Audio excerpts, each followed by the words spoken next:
Back on the MSG 150 at Home presented by Chase, we have a special treat for you. Monday at 7 on MSG Plus, the Clash of the Dynasties. The great Islander teams against the great Edmonton Oiler teams in a virtual simulation. Coming up on Monday, here's a bit of a preview of what you're going to see.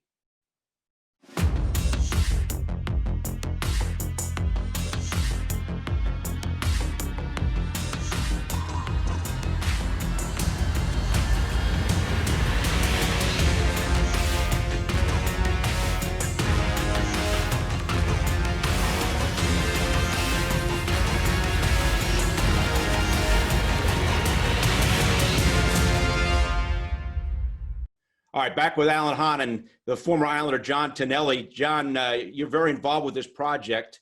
Tell us about what we're going to see and how you got involved in it. Well, first of all, I'm honored to be a part of it. It's pretty exciting. To watch me play a simulated game is a real treat. I've asked my two boys what my rating is, and they tell me, Dad, you don't have one. So it's going to be enjoyable to watch and see where I rate. So how close to reality did it come as you were watching it? Obviously it's computer graphics, but today these computer graphics look so lifelike. And as you were watching it, did memories just start coming back?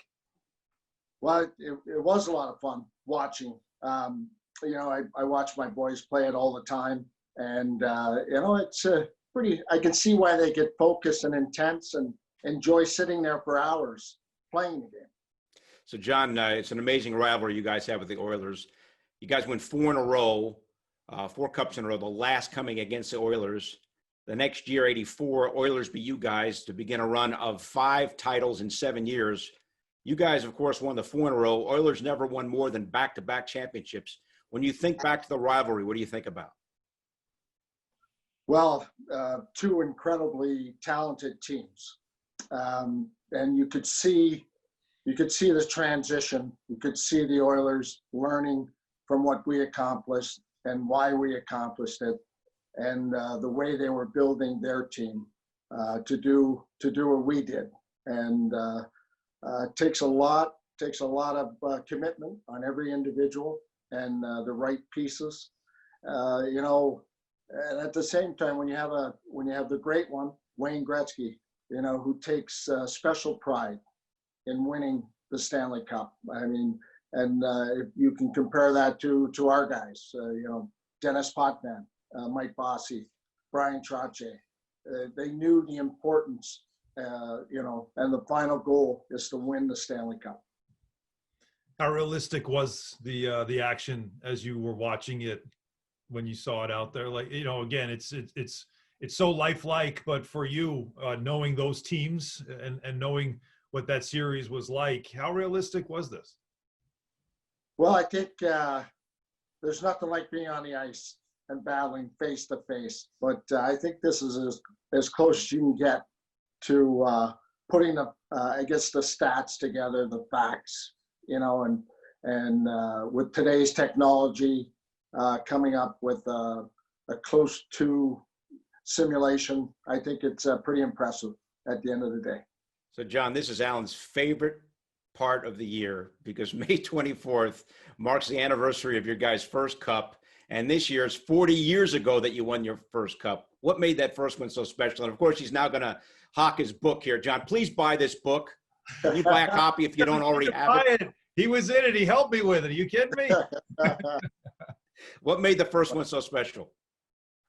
Well, as history tells its tale, we failed in the first couple attempts, and where we thought we had the team that could do it.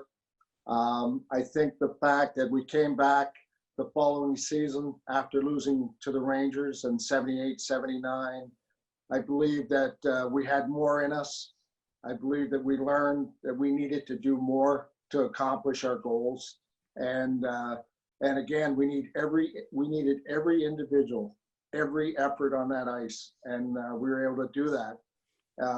And for all of us as kids growing up, we always dream and act out winning the Stanley Cup, and for it to become real to make that dream possible was one of the most exciting times in my hockey career.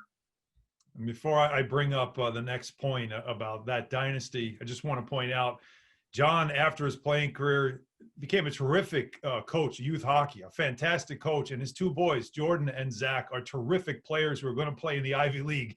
So you talk about success on the ice as a player, but how about as a dad and also as a coach? So just wanted to shout out the boys. But 84 to me, and that's, this is the matchup.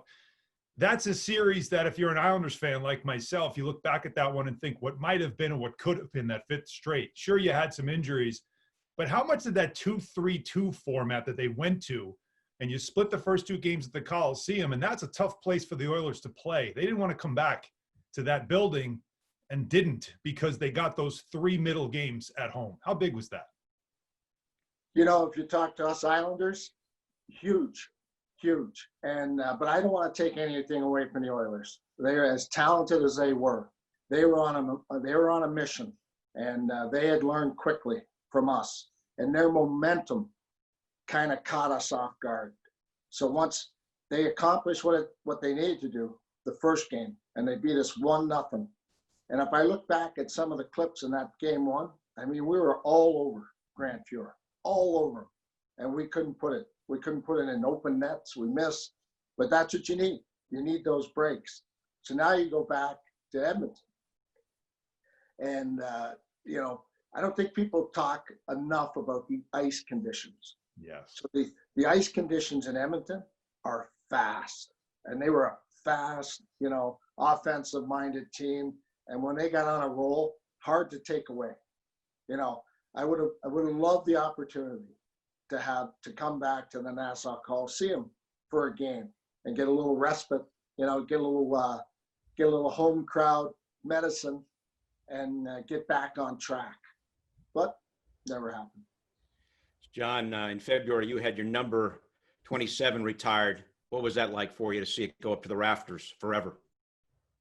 Absolutely phenomenal. Just what a night, what an event. The time leading up to that night was so special, and I'm so thankful to the Islander organization for recognizing me in that way. My family and I will never forget that night, and I get this cool feeling going forward. The next time I walk into the Coliseum or the new Belmont Arena, it's going to be so exciting to see my name up there, to see my jersey hung up there, and it's just like, wow, I can't believe it.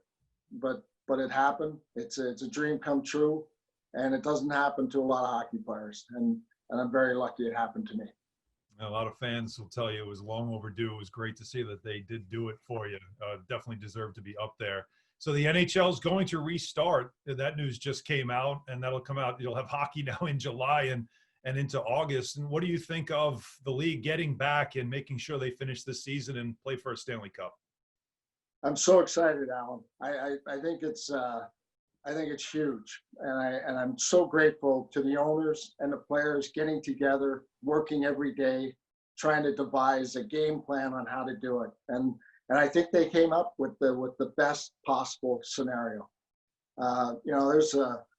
Let's take the pandemic, at face here. It's pretty dramatic, and our families, our friends, the health and safety of all, the people that worked on the front lines and are still working on the front lines. I think it's, we're so grateful to all those people. So it would be nice. It would be nice if we could play a tournament. I call it like a big amateur tournament, but it's professional. I think it's going to be great for all the hockey fans to be able to watch this if we can pull it off. All right, John, we'll leave it there. Thanks so much for joining us, and best to you and your family. And a reminder, once again, it's a Clash of the Dynasties, a virtual simulation between the Islanders and the Oilers. Special treat on Monday night. When we come back, we will finish up with fantastic finishes on the MSG 150 at Home, presented by Chase.